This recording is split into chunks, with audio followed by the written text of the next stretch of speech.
Welcome to the first Smash Timeline video on this channel focused on Smash 64. A long time coming. If you thought some of my other videos were absurd, well, get ready. In this hypothetical, HAL and Nintendo believed Super Smash Bros. Would be a big deal from the start, and really saw its potential.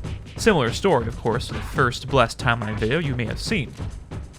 Seeing the Dragon King fighting game demo, Nintendo's top executives were fully on board. Unlike the Blessed Timeline scenario, however, the team wouldn't wait to port their efforts to GameCube, they'd expand upon what they already had developed in this Nintendo 64 title. Hiroshi Yamauchi believed a crossover fighting game like this would break game boundaries, even across third parties and competitors. They would reach out to anyone they thought they could get. So with Sakurai's vision and the full backing of Nintendo, starting in 1997, a 4-year-long development journey would begin as HAL Laboratory and Nintendo embarked on their most ambitious project to date. This is the character selection screen.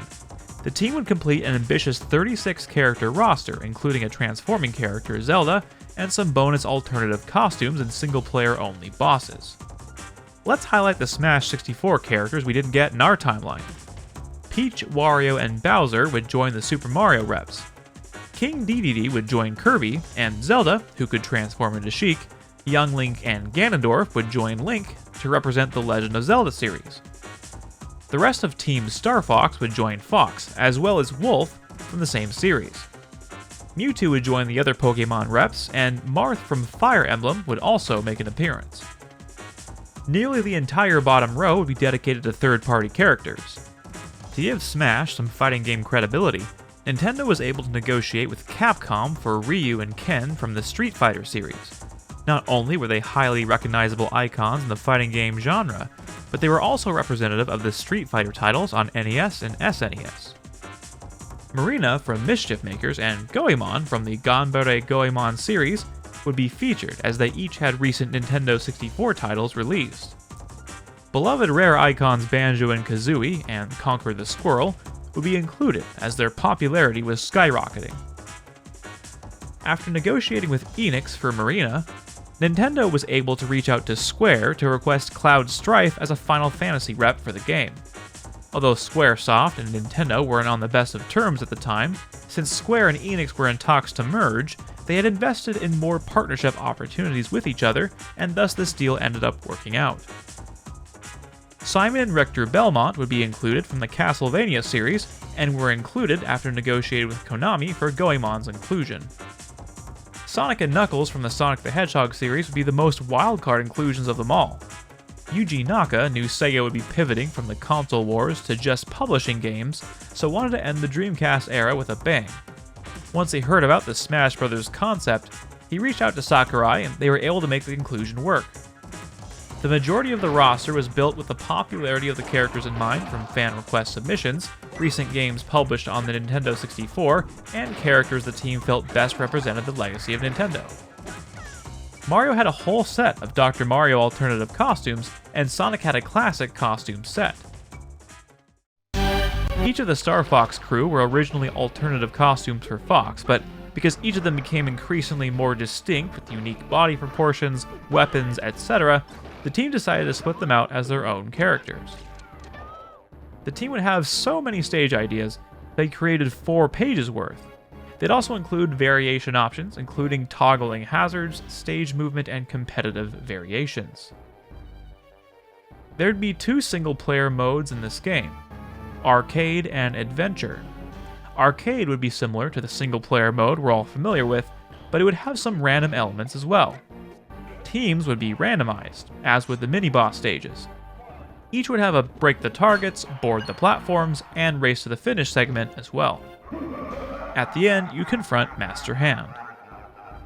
Adventure would be a narrative-driven, single-player campaign, complete with cutscenes and unique gameplay elements. The story would take place starting in Mushroom Kingdom, where Mario finds himself fighting Luigi, and can't explain why. Meanwhile, in Hyrule Kingdom, mysterious, shadowy figures have been popping up, and Link has been trying to protect the nearby towns and villages.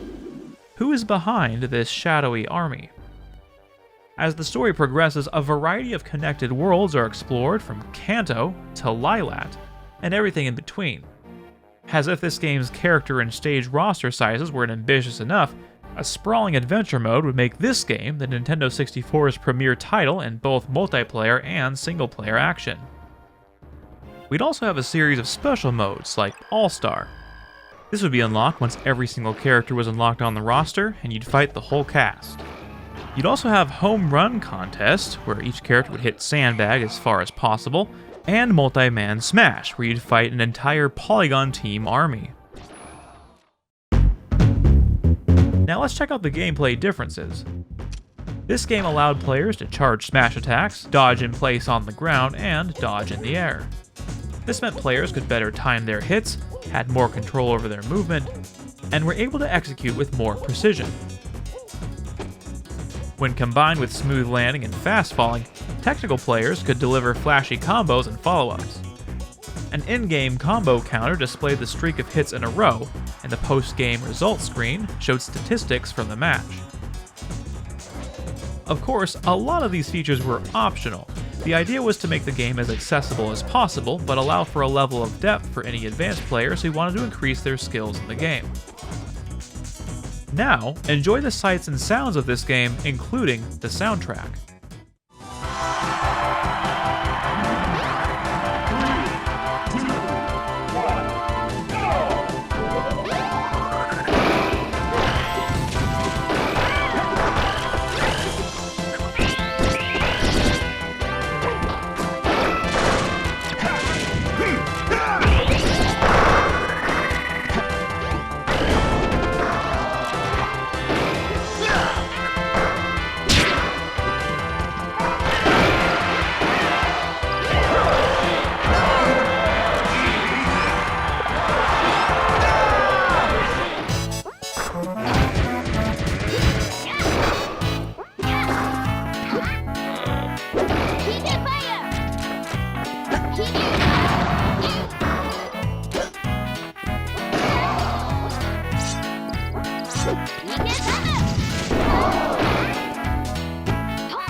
like what you see and you'd like to try it out for yourself, I encourage you to look up Smash Remix, the Smash 64 mod. It should certainly be regarded as a best-in-class mod. It's fantastic. There are also a few other additional add-ons for this mod, which I'll also link in the description, and you can try them out yourself. Also keep in mind I fudged a few things for the sake of this video and its narrative, so not all of it is playable in the way that this video makes it seem like it is. Thank you so much for watching, and God bless.